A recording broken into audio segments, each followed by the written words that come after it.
merci pour la louange qui nous a conduit à avoir les bénédictions de notre Dieu. Dieu est un Dieu qui bénit, donc il faut en être, faut en être persuadé. Et puis si on lit la parole de Dieu, on voit aussi les bénédictions de Dieu pour ceux qui le suivent, qui le servent. Donc, et Dieu aussi peut donner au-delà de ce que nous pensons ou demandons. Donc, ce matin, comme Dorothée a préparé une louange sur les bénédictions, je me suis dit que j'allais prêcher aussi sur la bénédiction de Dieu. Où se trouve aussi la bénédiction? Où peut-on trouver la bénédiction de notre Dieu? Alors, je vais prier juste avant. Seigneur notre Dieu, nous te remercions parce que nous pouvons encore regarder ta parole. Nous pouvons être là ce matin ensemble, réunis en ton nom. Nous savons aussi que tu es présent au milieu de ceux qui se réunissent, Seigneur, en ton nom, Seigneur, autour de toi. Seigneur, merci pour ta parole qui nous instruit, qui nous encourage.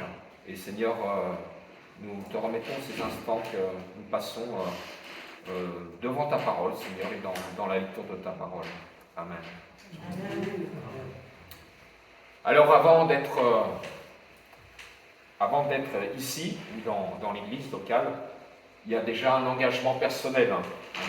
Souvent, on n'est pas arrivé de but en blanc dans l'église. Mais on a dû rencontrer Dieu personnellement, soit, je ne sais pas, au travers d'un contact, ou au travers d'une lecture, ou au travers de sa parole. Donc, par mon engagement personnel avec Dieu, je découvre la vie avec lui. Et, à ce moment-là, il m'intègre à son corps qui est l'Église. Alors, je dirais l'Église avec un grand E, déjà. Bien sûr, des fois, on donne un nom à une Église, une dénomination, mais avant tout, l'Église, c'est une famille, un endroit où on a envie de se retrouver. Et cela se vit sur le plan local. Et quand on vit cette dimension, l'Église locale devient un lieu de bénédiction. L'Église locale devient un lieu de bénédiction. Bien sûr, aujourd'hui, avec tous les réseaux sociaux, on peut être tenté de ne pas être dans l'Église locale, puisqu'on peut tout avoir chez soi sans bouger. Mais l'Église locale peut devenir et devient un lieu de bénédiction. C'est-à-dire l'endroit où Dieu accorde sa grâce tout particulièrement. Donc on voit ce matin que, Charles-Emmanuel a demandé les prières, donc c'est aussi un endroit où on peut partager, puisqu'on est dans une famille, donc on peut prier les uns pour les autres. Et puis dans tout autre domaine aussi. L'Église devient l'endroit où Dieu accorde sa grâce tout particulièrement, un lieu de bénédiction.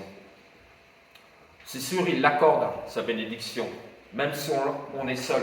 À chacun d'entre nous, indépendamment, Dieu accorde sa bénédiction. Parce que c'est sa présence qui est essentielle. Et ce matin, on va regarder quelques passages de la Bible où Dieu insiste sur la réunion des enfants de Dieu comme lieu de bénédiction. Dieu insiste sur la réunion de ses enfants comme lieu de bénédiction. D'abord, l'Église locale, c'est la bénédiction de la présence du Seigneur. On le voit au travers des cantiques que nous chantons, de la parole, de ce que nous disons ensemble, de ce que nous partageons. Il y a ce passage qu'on doit connaître dans Matthieu au chapitre 18 et les versets 19 et 20. Matthieu 18, versets 19 et 20, où il est dit « J'ajoute que si deux d'entre vous se mettent d'accord ici-bas au sujet d'un problème, pour l'exposer à mon Père céleste, il les exaucera. » Verset 20, « Car là où deux ou trois sont ensemble, en mon nom, je suis présent au milieu d'eux. » Donc si on présente une prière ici ensemble ce matin, ou à d'autres moments, ou comme dans la réunion de prière, nous pouvons voir l'exaucement de notre Dieu et la présence de Dieu. la plus grande bénédiction au travers de ce passage, c'est la présence du Seigneur. La plus grande bénédiction est la présence du Seigneur. Alors est-ce je ne sais pas, quelque chose qu'on doit ressentir? Est-ce que nous avons la foi? Est-ce que nous sommes persuadés que nous sommes ici ce matin, que le Seigneur est présent avec nous? Alors, c'est un bienfait qu'on ne ressent pas particulièrement parce qu'on a l'exemple d'Élie dans le désert, qui était, après avoir tué les prophètes, il a dû s'enfuir dans le désert, et donc les circonstances de la vie ont pris le dessus. Il était dans la bénédiction, il était dans la communion avec le Seigneur, mais les circonstances de la vie l'ont emmené au désert. Et puis un petit peu plus tard, Élie a pu voir la gloire de Dieu comme un souffle doux et léger. La présence de Dieu comme un souffle doux et léger. Élie, il a été dans le désert, il s'est retrouvé tout seul, isolé, peut-être même pas loin de la dépression, il a même demandé la mort, et pourtant, Dieu l'a relevé, et plus tard lui a permis d'entrevoir sa gloire. Parfois, nous aimons le bruit, on aime l'activisme. Mais ce n'est pas le bruit ou les gestes qui impliquent que le Seigneur est le plus présent. Parfois, on aimerait aussi être démonstratif. Comme on l'a lu, tout de suite, la condition de cette présence, la présence de notre Dieu, c'est d'être unis en son nom. C'est-à-dire en communion avec sa personne et avec les autres. Est-ce que nous voulons être en communion avec sa personne et aussi avec les autres? Il s'agit donc plus que de croire en Dieu et d'être assis les uns à côté des autres. C'est bien d'être assis les uns à côté des autres, mais c'est bien aussi d'être unis, d'être en communion, de partager. Jésus, il est aussi présent avec chacun d'entre nous. Pas simplement ce matin, heureusement. Il est présent avec nous dans notre chambre, quand nous sommes au volant de la voiture. Pourquoi pas? Au travail aussi. Mais sa présence est encore plus sensible quand nous sommes unis avec lui, quand nous sommes réunis en son nom. Donc il y a une bénédiction à être ensemble, à être réunis dans son église locale. Bien sûr, chacun peut prier chez lui. C'est la base de la vie chrétienne, la communion personnelle avec Dieu. Mais une bénédiction spéciale est accordée à ceux qui s'accordent. Nous nous accordons ce matin ensemble. Le Seigneur exauce la prière de ceux qui se réunissent pour prier ensemble. C'est une réalité. Et puis, quand on est unis au Seigneur, on ne lui demande pas d'une manière égoïste. Nous pensons aux bienfaits de l'Église, aux bienfaits de notre frère ou de notre sœur. Là aussi, le Seigneur accorde sa bénédiction et Jésus l'affirme très clairement. Bonjour Joachim. L'Église locale, c'est la bénédiction de la présence du Seigneur. L'Église locale aussi, c'est la bénédiction de la communion fraternelle. Un deuxième passage qui se situe dans les psaumes, au psaume 133. Est-ce que vous voyez ce psaume qui est très court, qui dit qu'il est bon ou qu'il est agréable, qu'il est doux pour des frères de demeurer ensemble. C'est aussi un cantique. Verset 2, il est dit, c'est comme l'huile précieuse versée sur la tête qui descend sur la barbe d'Aaron et sur le col de ses vêtements.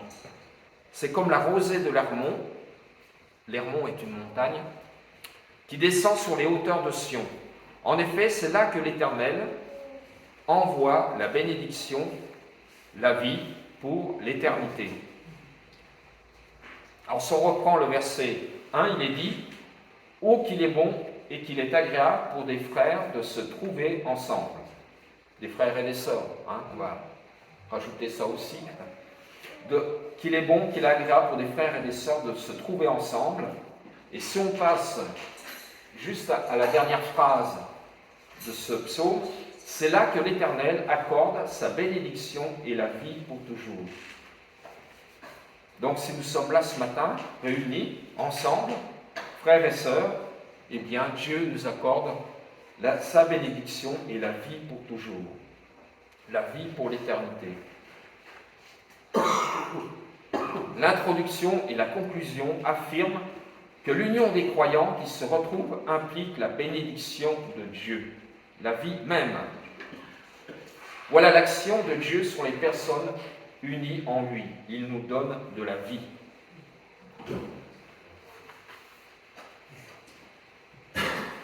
La communion fraternelle, c'est une richesse incalculable pour ceux qui la vivent, dont on ne se rend compte que quand on ne la vit plus. Parfois, on se dit, bon, encore un dimanche où il faut se réunir, mais imaginons que nous soyons privés de toute rencontre avec d'autres chrétiens. Il y a des pays où les chrétiens sont persécutés, où ils ne peuvent pas se connecter, où ils ne peuvent pas se réunir, où ils ne peuvent pas, parler à voix haute, ou alors il faut se réunir dans une pièce vraiment isolée. Je pense au témoignage que nous a rendu une fois Jean-Louis sur sa visite, je ne sais plus, en Algérie, pour parler de certaines choses, il fallait se mettre dans une pièce où on ne pouvait pas être entendu. Donc imaginez, nous on parle librement, même dehors on peut le faire. Voilà. Nous avons la communion fraternelle, c'est une richesse que nous avons aujourd'hui. Le privilège de la rencontre et de l'unité des enfants de Dieu est comme, on l'a lu dans ce psaume, est comme la rosée rafraîchissante, ou c'est comme la rosée qui descend de l'Hermon sur la montagne de Sion. Alors, ça veut dire quand même que si on regarde bien ce passage, la communion fraternelle, être ensemble, est quelque chose qui a une immense portée. Puisqu'il est dit dans ce passage, c'est comme la rosée qui descend de l'Hermon sur le mont de Sion. Et il faut savoir, donc ça veut dire que la rosée qui est sur la montagne de l'Hermon se ressent à Sion, ou Jérusalem. Mais si on cherche un peu, entre l'Hermon, la montagne de l'Hermon, et Jérusalem, il y a environ 100 km. C'est énorme, Et pourtant, il est dit, c'est comme la rosée qui descend de l'Hermon sur le mont de Sion. Donc c'est un peu comme la rosée qui vient de l'Hermon et qui se fait sentir jusqu'à Sion ou Jérusalem. Donc la communion fraternelle a une portée aussi plus grande que nous le pensons. La communion entre personnes, nous sommes de différentes cultures, nous sommes de différents milieux, même quelquefois opposés, mais c'est une vraie bénédiction. Nous avons tous quelque chose à apporter dans la réunion des enfants de Dieu. Verset 2, il est dit, la communion fraternelle est comme l'huile. C'est comme l'huile parfumée répandue sur la tête qui descend sur la barbe d'Aaron et coule jusqu'au bord de ses habits. Donc, peut-être qu'on a parfois un peu de mal à comprendre l'huile, cette image de l'huile, puisque c'est très ancien, mais aussi l'huile, dans la parole de Dieu, c'est l'image de la joie. Alors, dimanche dernier, on a parlé de la joie. Annie nous a orientés sur la joie. Alors, j'espère que ça a eu aussi un impact sur nous pendant la semaine. Une joie profonde, et c'est aussi le thème de la semaine universelle de prière, la joie profonde. L'huile est l'image de la joie. Bien sûr, je peux dire que le Seigneur est ma joie, mais il me dit aussi que par ma communion, les rencontres avec les autres chrétiens, ma joie sera encore plus grande, plus profonde. Donc l'huile est l'image de la joie. L'huile est aussi l'image de la guérison dans la parole de Dieu. Dans l'Antiquité, l'huile était un médicament. Cela signifie que les rencontres où l'on peut vivre un amour vrai est un lieu de guérison. Être ensemble nous encourage dans notre vie chrétienne. cela ne peut absolument pas remplacer ma communion avec Jésus-Christ, ma communion personnelle qui, seule, guérit profondément. Mais il utilise les frères et sœurs dans la foi pour qu'ils soient un instrument de guérison réelle. Être ensemble, la communion fraternelle doit aussi nous encourager. Un autre passage qui parle de guérison, d'être ensemble et de ce qui se passe dans l'église locale, c'est dans l'épître de Jacques, au chapitre 5 et les versets 13 à 16.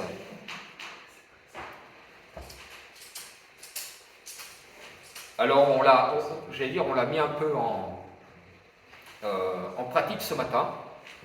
Jacques chapitre 5 verset 13, il est dit « Quelqu'un parmi vous est-il dans la souffrance, qu'il prie? Quelqu'un est-il dans la joie, qu'il chante des cantiques ?» Donc on a fait ça ce matin. On a vu un peu la souffrance, on a prié, on a été dans la joie, on a chanté des cantiques. Verset 14, « Quelqu'un parmi vous est-il malade, qu'il appelle les anciens de l'Église et que les anciens prient pour lui en lui appliquant de l'huile au nom du Seigneur. » Donc vous voyez, quelques siècles plus tard, dans l'Église, il est encore parlé de l'huile. La prière de la foi sauvera le malade et le Seigneur le relèvera. S'il a commis des péchés, le pardon lui sera accordé. Donc il y a une vie ensemble à vivre, la prière, la joie, les cantiques, les anciens qui sont nécessaires, le fait aussi de s'impliquer, la prière de la foi sauvera le malade et le relèvera. Avouez donc vos fautes les uns aux autres et priez les uns pour les autres afin d'être guéris.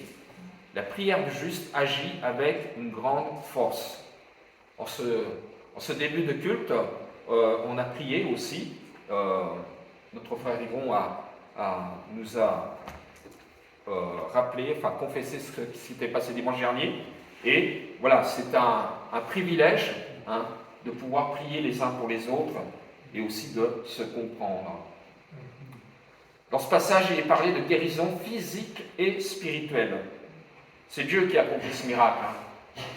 Ce n'est pas parce que nous allons imposer les mains ou appliquer de l'huile que nous avons une puissance. C'est le Seigneur qui, par son esprit, accomplit ce miracle.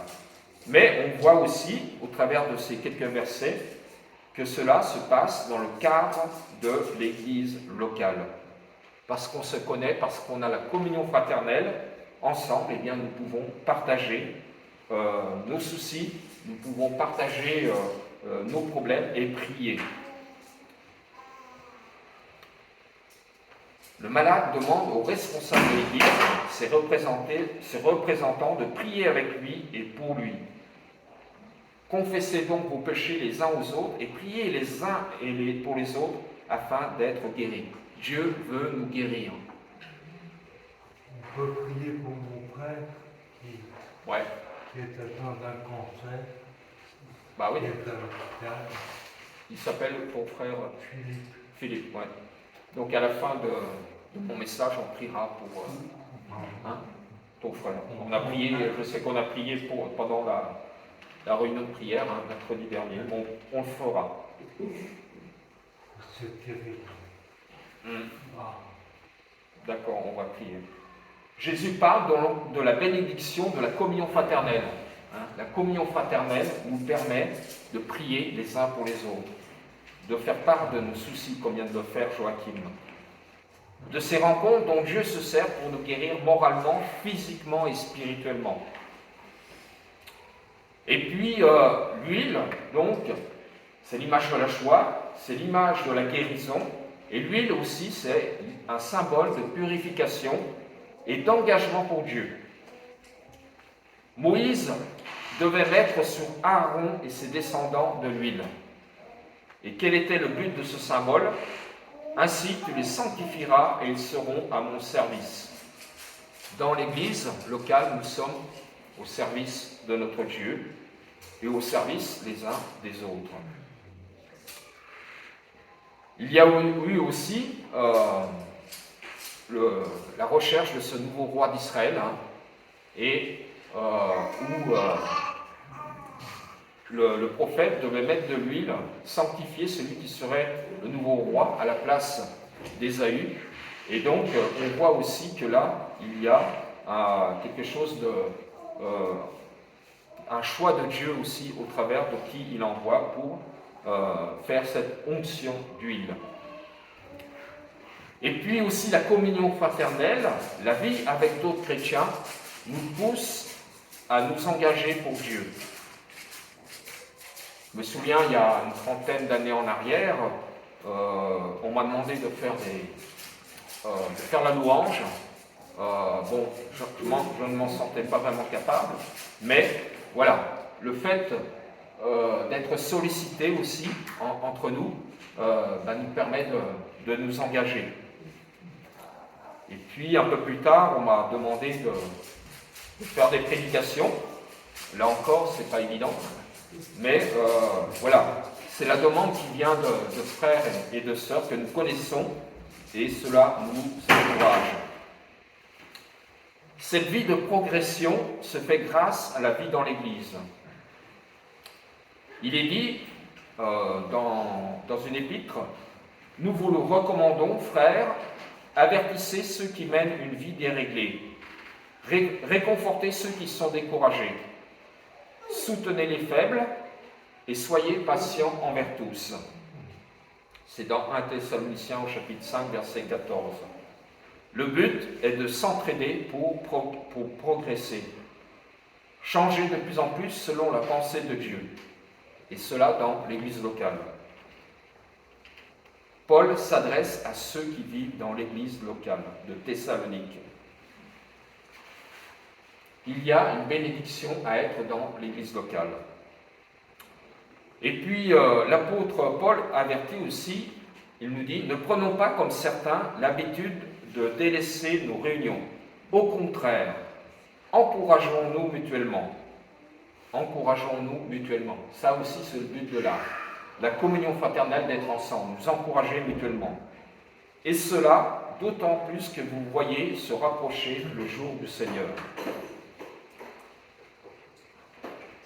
La participation régulière des uns et des autres dans nos rencontres permet cette liberté pour reprendre avec amour. Et puis, dans la communion fraternelle, dans la bénédiction de Dieu, eh bien, le point de vue des autres me permet de découvrir de nouveaux aspects de la Bible. Quand chacun d'entre nous partage un verset ou une expérience avec Dieu, eh bien, cela nous permet de découvrir de nouveaux aspects de la Bible, de la vie chrétienne. Cela m'apporte une nouvelle compréhension de certaines choses aussi. Un éclairage que je n'avais pas eu jusqu'alors. Cela dans la communion fraternelle. Bien sûr, cela ne supprime pas ma lecture personnelle de la Bible.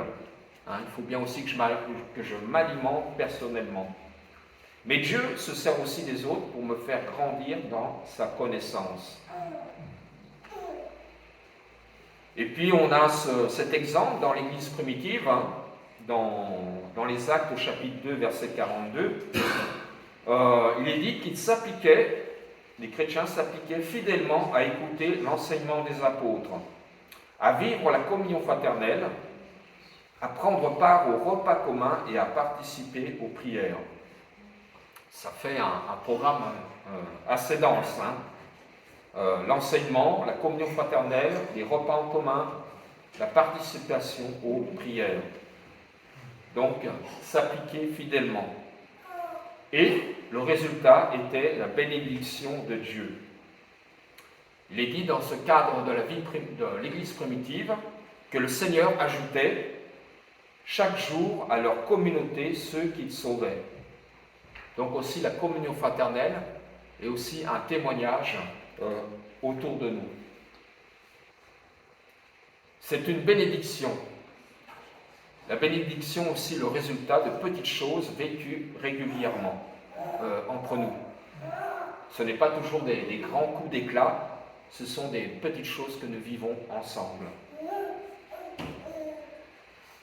Alors, les petites choses, j'allais dire, font avancer ou pousser les choses, les grandes choses. un petit exemple qui se trouve dans la nature, quelque chose que nous connaissons aujourd'hui dans la culture, mais il y a bien longtemps, au Moyen-Orient, un homme contemplait un robinet qui fuyait. Alors, bon, l'eau qui fuit, hein, aujourd'hui, on fait attention. Mais voilà, dans l'histoire, il y avait ce robinet qui fuyait, et c'était au Moyen-Orient. Donc, pas beaucoup de pluie, hein, sécheresse.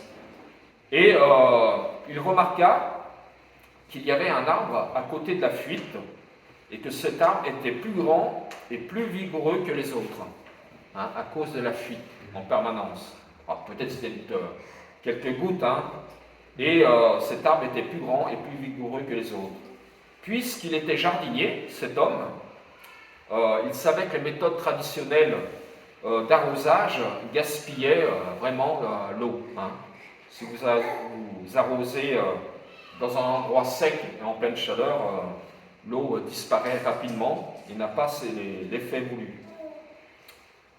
Alors, en constatant ce résultat, hein, de cette fuite, de cet arbre qui poussait, eh bien, cet homme conçut un système d'arrosage révolutionnaire des végétaux par petites doses.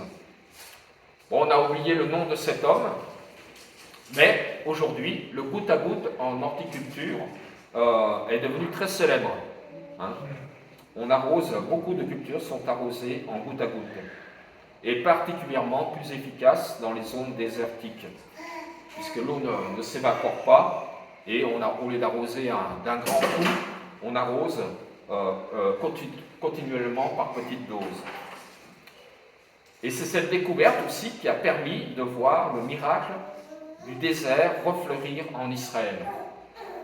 Donc voilà, cet homme a découvert ça, on a oublié son nom, mais voilà, aujourd'hui, le fait d'arroser goutte à goutte permet de développer la culture. Comme le goutte à goutte de la rosée, ma participation régulière aux réunions, alliée à ma lecture quotidienne de la Bible et à ma prière régulière, me permet de recevoir cette nourriture indispensable, à une croissance. Parce que si je reçois de la nourriture qu'il n'y a pas de croissance, c'est dommageable. Mais voilà, la croissance ne fait pas de bruit. Une plante, un arbre qui se développe, ça ne fait pas de bruit, il me semble. Mais voilà, c'est de manière invisible, mais il y a croissance. Et ça se constate après des années. Donc voilà, est-ce que nous grandissons? Est-ce que nous croissons? Et puis est-ce que aussi nous avons aussi le désir de croître dans l'Église? Alors Paul aussi a écrit aux chrétiens et anciens d'Éphèse en parlant des capacités qu'il a accordées dans le cadre de l'Église. Dieu il accorde des capacités dans le cadre de l'Église. Alors pareil, c'est peut-être un passage qu'on a entendu à maintes reprises. Paul il dit que Dieu ou Jésus-Christ a fait un don dans l'Église, des hommes. Certes, des apôtres missionnaires, des prophètes prédicateurs, des évangélistes formateurs, des pasteurs enseignants, pour que ceux qui appartiennent à Dieu soient rendus aptes à accomplir leur service en vue de la construction du corps du Christ. Ainsi, nous parviendrons tous ensemble à l'unité dans la foi. Nous parviendrons tous ensemble à l'unité dans la foi et dans la connaissance du Fils de Dieu. Donc la communion, la vie dans l'Église locale, nous permet de parvenir tous ensemble à l'unité dans la foi et dans la connaissance du Fils de Dieu, à l'état d'adulte. Alors bien sûr, ici parmi nous, il y a peut-être des petits-enfants, des ados, des moins jeunes, des plus âgés, mais nous devons parvenir à l'état d'adulte, un stade où se manifeste toute la plénitude qui nous vient du Christ. De cette manière, nous ne serons plus de petits-enfants ballottés comme des barques par les vagues. Je ne suis plus un enfant qui soit ballotté comme des barques par les vagues et emporté çà et là par le vent de toutes sortes d'enseignements. Dans l'église locale aussi, je dois trouver un enseignement, quelque chose qui me pousse à aller vers l'avant. Une barque, généralement, il y a besoin de rames. Hein, parce que si vous montez dans une barque, vous allez sur la Saône, vous montez dans la barque, vous poussez, et puis vous attendez que ça se passe. Je ne sais pas où vous allez arriver. Hein. S'il y a des rames, ça nous permet peut-être même d'aller plus vite, ça nous permet de changer de direction. Même on peut remonter le courant, c'est plus dur. Je me souviens d'une fois en vacances avec en bord de Méditerranée avec mon fils Maxime et puis son cousin, on a pris un canoë. C'était 3 places, donc à 3 on est fort. Hein. Bon, il y a eu du vent ce jour-là. Donc au bout de 5-10 minutes peut-être, il n'y avait plus que moi qui ramait. Il fallait. Alors le vent nous avait en plus poussé un peu. Le vent n'était pas. Hein, il soufflait de la plage vers la mer, et donc je me souviens que j'étais content d'accoster au rivage, parce que bon voilà, il y en avait 2 qui s'étaient un peu découragés. Puis bon voilà. Ben, voilà, après c'est un exemple. Hein, on se dit que le Seigneur peut nous donner aussi les forces nécessaires pour ramer. Des fois, on dit quand on rame, hein, c'est difficile, mais ramer aussi, ça nous permet d'arriver au port, hein, de revenir aussi à l'endroit voulu, et de remonter le courant aussi. Mais vous étiez 2. On en était 3, donc... non, il y avait vous le Seigneur. Ouais, mais bon, après, il y avait aussi le... Quand on est tout seul, hein, on est léger, après, quand on est 3, et puis, hein, ouais. C'est pas le même point. Ben voilà, bon, c'était un exemple, hein. C'est clair qu'avec le Seigneur, hein, aussi, on peut avancer, et puis, imaginez qu'on s'éloigne de l'église locale aussi, on peut revenir. Et on sera toujours bien accueillis, puisqu'il y a la communion fraternelle. Il y a des bénédictions dans l'église locale. Paul voyait des chrétiens qui restaient des bébés spirituels. On a Wallis ce matin parmi nous, hein, qui est encore un bébé, mais elle va grandir. Hein. Elle a déjà grandi. On a aussi Cassandre qui grandit. On a Polestra aussi. Voilà. C'est une image aussi que nous progressons dans la vie. Et peut-être que même ces 3 enfants que j'ai cités sont déjà influencés par la parole de Dieu, hein, par les cantiques, par ce que nous disons, notre comportement dans l'église locale. Alors, ces chrétiens que Paul décrit comme un peu des bébés, eh bien, ils étaient influencés par différents courants, peut-être aussi parce qu'ils restaient à la périphérie de la vie de l'église. Il y a aussi un danger de rester un peu à la périphérie de l'église et de ne pas être autant engagé. Paul aussi visait autre chose pour eux.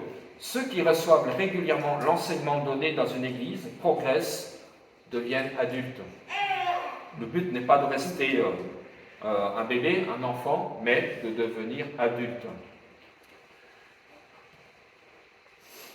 Il ne faudrait pas minimiser et oublier les bienfaits que nous vivons dans l'église où nous sommes.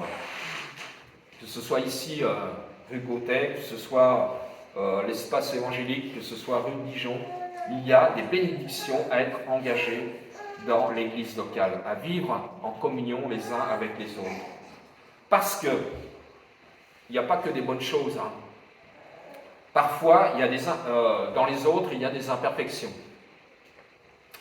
Parfois, il y a des blessures occasionnées par d'autres. Mais voilà, ça c'est l'arbre qui empêche de voir la beauté de la forêt. Entre nous, il y a des imperfections, il y a des blessures qui sont occasionnées, mais il y a la beauté de l'Église. Dieu nous permet de vivre des bénédictions qui nous fortifient.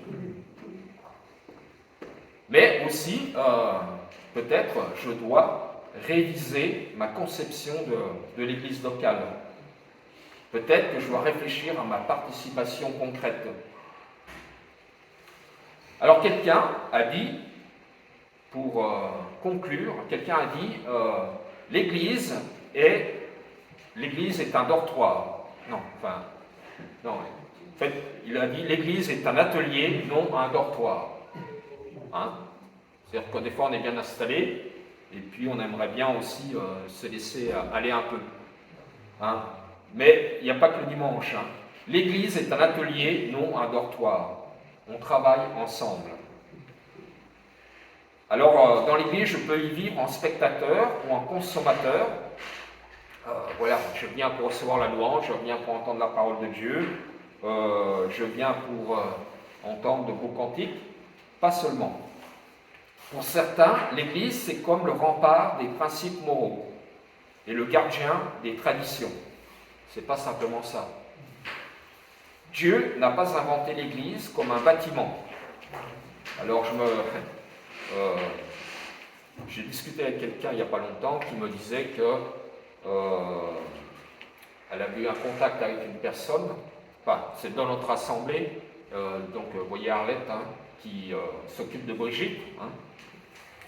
Et puis donc Brigitte a une tutrice et puis donc Arlette a vu, donc sa tutrice a dit ben voilà, Brigitte vient à l'église tous les dimanches matins mais il faut qu'elle reste, faire attention.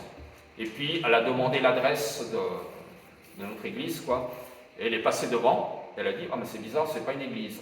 Parce que, bon, les personnes attendent une église avec un clocher. Voilà, hein, ça c'est l'église officielle. Donc vous voyez que certaines personnes ont une conception de l'église comme un bâtiment. Hein, un bâtiment avec, voilà, qu'on voit bien, avec un clocher. Mais voilà, ce n'est pas ce que Dieu n'a pas inventé l'église comme un bâtiment, pas plus comme le moyen de salut. Ni comme le lieu d'un ensemble de règles. Dieu a conçu l'Église comme un corps vivant, où il veut donner sa bénédiction. Dieu a conçu l'Église comme un corps vivant, où il veut donner sa bénédiction. Ce n'est pas des murs, ce n'est pas simplement une jolie déco, c'est important, ou, je ne sais pas moi, le chauffage, ou je ne sais quoi, ou des instruments qui résonnent, c'est un corps vivant où il veut donner sa bénédiction. Pour terminer, comme je l'ai lu tout à l'heure dans le psaume 133, si nous vivons cela, cette bénédiction dans l'église locale, alors nous pourrons dire qu'il est bon, qu'il est agréable pour des frères d'être ensemble. Car c'est là que le Seigneur donne sa bénédiction. Il donne la vie pour toujours. Donc soyons bénis en assistant à nos rencontres, en nous engageant, en participant, en partageant, comme l'a fait Yvon tout à l'heure, comme l'a fait Charlie tout à l'heure aussi, et comme l'a fait aussi Joachim, hein, comme un besoin. Donc voilà. De plus en plus, nous pourrons dire qu'il est bon, qu'il est agréable pour des frères d'être ensemble. C'est là que le Seigneur donne sa bénédiction, la vie pour toujours. J'allais dire, aimons être ensemble. Voilà, que le Seigneur bénisse cette journée, qu'il bénisse encore la vie de son Église. On va prier pour Joachim, puisqu'il nous a parlé de son frère, donc Philippe, c'est ça. Et puis après chanter « Ah, qu'il est bon pour les frères ». Ouais. Alors, un ou une volontaire pour prier, Hervé, pour Joachim.